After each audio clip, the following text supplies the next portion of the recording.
Healthcare in senior care is fraught with problems and challenges, but we're also seeing some amazing new clinical treatments and resources. This show will help illuminate and uncover the good, bad, the ugly in order to equip patients, families, and other healthcare providers. Welcome to Senior Care Confidential. Hi, I'm Jo Alch. I am excited to be here today with Brian. Hello there, Brian. Hello, Jo. We are talking today about sexual abuse in nursing homes. I have a patient recently that I've been working with that was put in a psych hospital. He was in the psych hospital for a month. His family was unable to see him, but twice a week, and that was just in a group setting, an hour long. That was it. Yeah. They could see him twice a week. But in those talks, when he'd see him, he'd apologize and say, "I'm sorry, I'm having sex. I'm so sorry. She made me do it. I'm having sex. I need to get back to this sexual encounter. I've got to go get back to this encounter."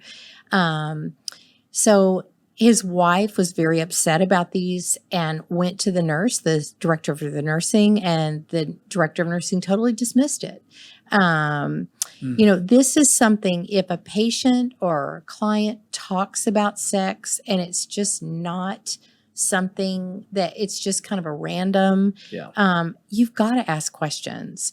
So is there not only, you know, there is emotional abuse, there's physical neglect. You know, we talk about a lot about seniors being neglected in communities.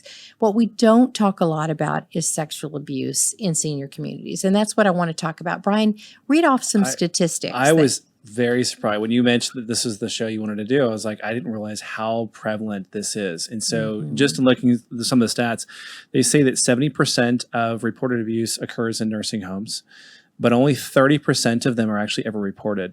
And so there was a 2017 World Health Organization report that said 2%, roughly 2% of nursing home residents have reported sexual abuse. So if you extrapolate that out, and only 30% of them are actually not cited, but they're actually reported, the number is actually closer to 6% of all nursing home residents have had to deal with sexual abuse, which just floors me that the number is that high. Well, and the women especially are so vulnerable because a lot of them have dementia. Yes. A lot are bedbound in these nursing homes, and they really cannot protect themselves. They're small, they're weak, they're frail. And so one thing you think about, could a staff member, a caregiver, a nurse, a staff member hurt a senior, rape a senior, hurt a senior. But it could not only be the staff, could be a fellow resident. Right. We've seen, I had a patient years ago that was raped in a nursing home here in Dallas, and a patient from a psych hospital went to this nursing home. The family didn't want him at home. They were terrified of him. So what did he do? He went and raped women in the nursing home. Story never made the news. It was all settled, under the table. But this is information people need to know. Yeah. We don't send our children to school.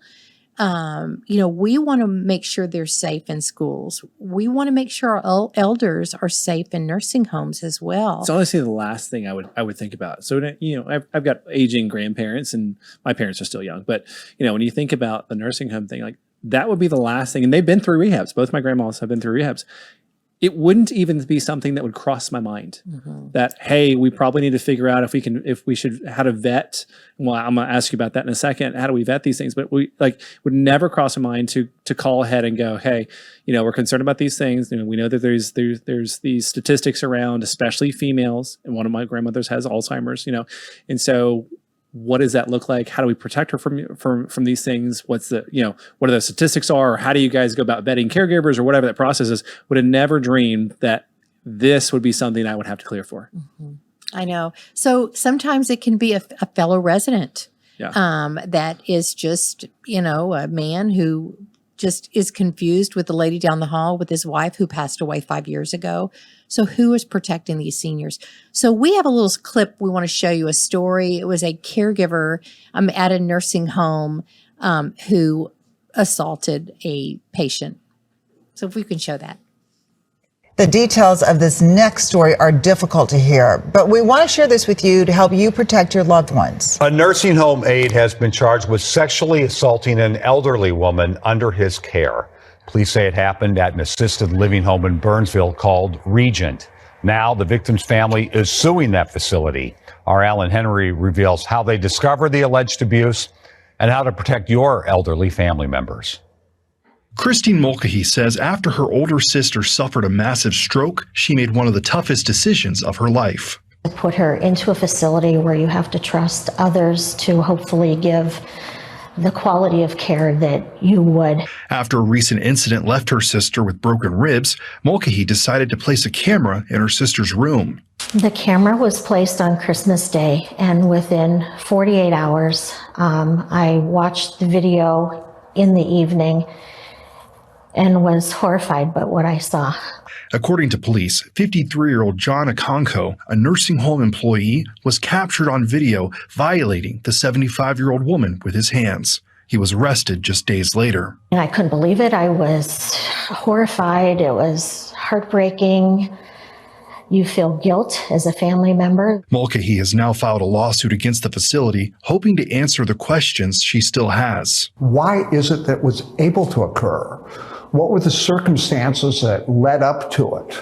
Why wasn't anybody watching? State experts say vulnerable adults are hurt or mistreated far too often. Every month, the number is on average about 4,600 reports. And even if you feel like something is wrong, take action. If they sense that something is not quite right, if something has changed for their loved one, that it just, they should really trust their gut, trust their instinct, and really make that call. Just be diligent, be aware. Don't assume that everything is going well because you're told that things are fine.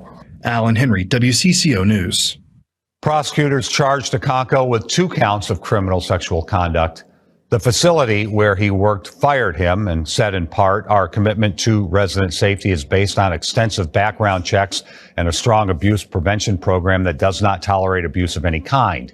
In addition to collaborating with local authorities, we have initiated our own internal investigation, reviewed all safety policies and procedures extensively, and retrained staff members.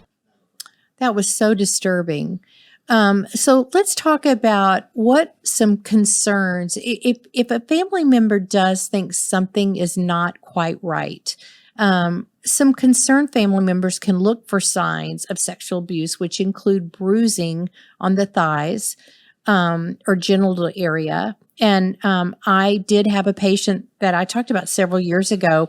She kept saying sex, sex, sex. She kept saying rape, rape. And the family was just like, why does she keep saying that? They went to the staff, and finally they did a head-to-toe assessment on this patient. The facility did, and she had bruises all up and down her inner thighs. So is there something, have they developed depression, anxiety? Have they gotten an STD? A lot of times, patients have sexually transmitted diseases that are really disguised. They think that's a UTI. Physicians do not think to do an STD check, but absolutely that is, especially someone bedbound or, unable to really. Well, I know it's the incident had already happened, but in that clip, the sister fortunately had been aware enough, and it sounded like there was some bruising on her ribs or whatever, that really wasn't, something was going on. Her spidey sense was going off saying something doesn't seem right. So thankfully they put the camera in there. Otherwise this would have been going on for much, much longer. So anytime you see something like that, if it can't be explained, those are usually times to start asking some questions. Absolutely. So we're talking about, how do you know that the people taking care of your loved ones in these nursing homes are the very best. So, we talk about background checks. Be sure that the staff ask questions. Are they being background checked?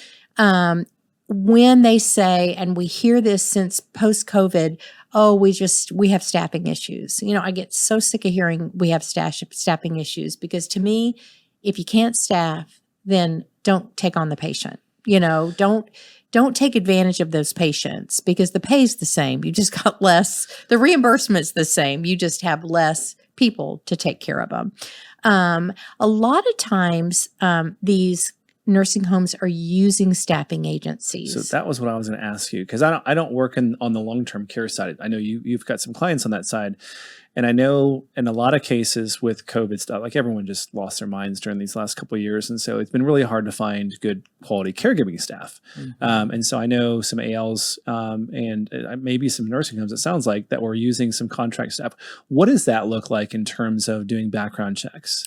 Because as a family member, I can ask and say, hey, are all your employees, W-2 or whatever? Or are you using outside, contracting vendors or whatever? But are they vetted the same way? Are the contracting companies who provide caregiver assistance to the nursing homes, is it mandatory for them to have background checks as well? That is up to the nursing home Okay. to make sure that that agency is doing the background checks. Because of confidentiality, the agency is not forced to send that actual copy of the background, but they say they have done that background check. You better have So- a high degree of trust with Yes, that outside agency. absolutely. Because they could just paper it over and go, yep, everything's good. Absolutely. Okay. So you just want to make sure that the agencies are vetted, that they're doing the job that they say they're doing. And if it were me and it was my family member in a nursing home and they were using staffing agencies, I would say I'd like to have a meeting with the staffing agency that's been coming in and I want to know that can they come and speak with the families of the residents here to know makes sense. that they're doing the very best job they can. So how can we protect these seniors? With just national average, 60% of nursing home residents have no family and no visitors. So what about those vulnerable clients, that they don't have anybody to even say something's not right, or they don't have anybody to say, will you check this? So what do we do for these people? Visit, volunteer at your local nursing home. I cannot stress this enough. I know churches are getting involved. Yep. I'm seeing more and more, which I love. I'm seeing boys clubs and junior leagues and You and I have talked about that before. honor I am society. so in favor of getting younger, I wouldn't say adolescents, but at least teenagers, and getting them involved with things regarding seniors, because it gives you a different perspective. The seniors love it because, they love anybody who's young and, cute and, vibrant and energetic, whatever. And I think it's a really neat collection when you get those groups together. So I'm glad to see the boys clubs and the Boy Scouts getting involved with some of those senior care projects as well. Mhm. And Girl Scouts is too. Yeah. They do a lot to help. I the say boys seniors. just because I have two boys. I know, I know. Yeah. I know, Yeah. but I know the Girl Scouts do great things. Yeah. But, if you're listening and you know of an organization, a group that wants to volunteer, what better way to give back than is to your local nursing home? There are ombudsman programs. They're in each nursing home here in Dallas. So I had to ask you about this earlier. Explain to me and the audience what an ombudsman is. So an ombudsman is an advocate. So these in Dallas, Texas are paid for by the Senior Source. And I think there's some kind of a government funding for this. But they are an advocate. They are a voice. If a family member or a patient, a resident, somebody has a concern, it's too cold at night, or I don't like the food, or we need more activities. You can talk to the local ombudsman, and the ombudsman is going to just speak for those residents. how do I find their number, and how do I know who's my ombudsman? That is it by a zip great code? question. Is it by No, the ombudsman, there is going to be a picture of that ombudsman when you walk into the nursing home. so they're assigned to the There's nursing going to home. be a sign. They are Okay. assigned, and they may say ombudsman comes out on Thursdays, but here's a phone number. So there's always so a way to get rich. So they do regular visits in addition They to do regular okay. visits, Okay. usually once a week. Okay. It would be better if they could go more often, but they are more of a volunteer or very low pay Got it. Okay. position. But they're fabulous. And so, if there's a concern, speak out. reach out and speak out. And then cameras. Texas is now allowing residents of nursing homes and assisted livings, independent livings to have cameras installed. You do have to get permission. You do have to paste on the door that you have cameras that are going. You also, if a patient is in a room with another roommate, the family members or the guardian of that roommate need to give permission for that camera. Okay. Because it is a matter of privacy. Yeah. So, but I highly recommend a camera. It's just an extra layer of protection. Mm-hmm. And I like them, especially the two-way cameras, because we work in a bunch of senior living communities and ALs, and we've got several of our patients that have cameras in there. They've got a voice feature too, and so there'll be times where you'll hear the daughter talking to you through the thing. Hey, notice this about mom. I think as a treating clinician, I think they're wonderful. As someone who's watching kids at home or a loved one in a nursing home or assisted living, I think it gives you some peace of mind that you otherwise wouldn't have. Yeah. Well, and there's a visiting physician that I work with that has a new program where he can, a patient can weigh, their blood sugar can be checked. He's got a little camera.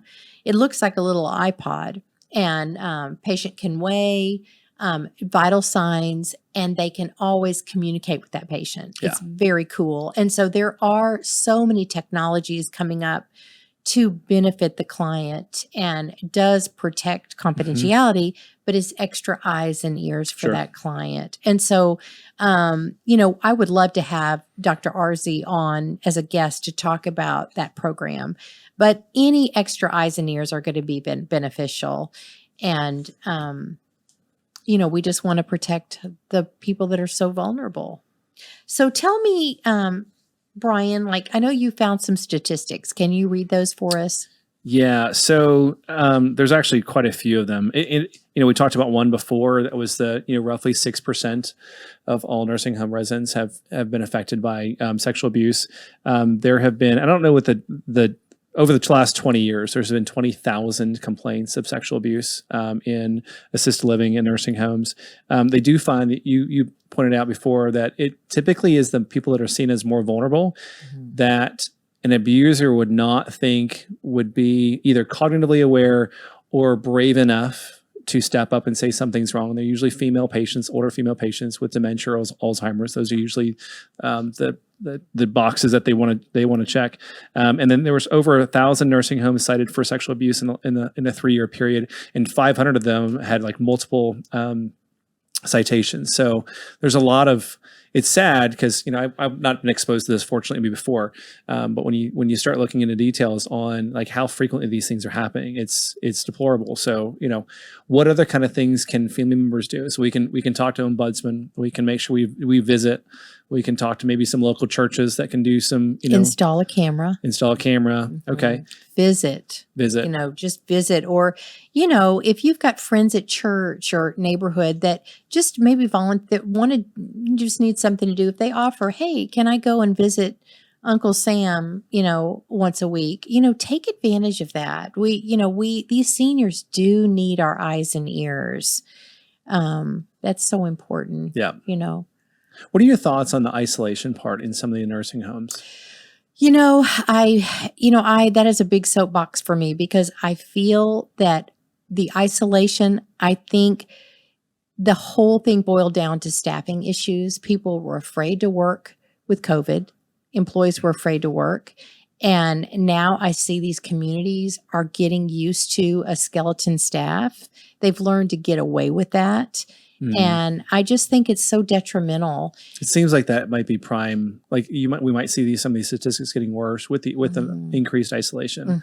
I'm glad to see it. I work with a number of nursing homes on the short term side, and I'm glad to see that they're trying to be a lot more proactive about getting people up and moving and out of the bedrooms as often because an isolated inactive senior gets depressed and declines very quickly. So just from a quality of life standpoint and length of life, I don't want to see that.